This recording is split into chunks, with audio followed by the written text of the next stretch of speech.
nuk janë fort interesant. Një parti e cila ka mision, urrëtie ndaj një njeri, ajo parti është e predisponume, e shkrume me gjuhë popullore, me dështu. Pa shumë ty kanë jap çdo hapësirë për media arse sidomos juve këta, telefon do të takuar opozita. Këta telefon si zgjerë vin këtu të opozita me unë te. Pse do ja opozita e ka. Valon Sylla është rasti i një shërptorit perfekt të një partije politike i cili është marrë peng nga kjo parti shumë moti për arsye shumë tjera. Pra, qysh e pat, sulmin kryesor e kishte ndaj Partisë Socialdemokrate. Dy argumente i pat.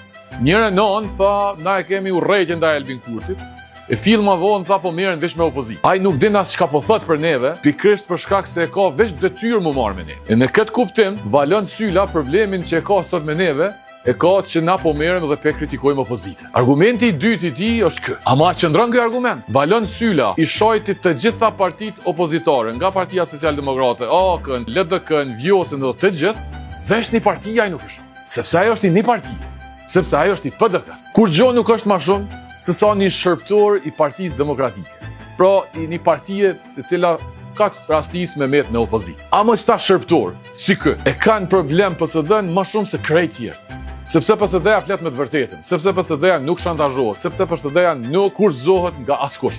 Na nuk i shërbejmë opozitës, na nuk i shërbejmë studiove televizive dhe nuk kemi më shërby asnjëherë.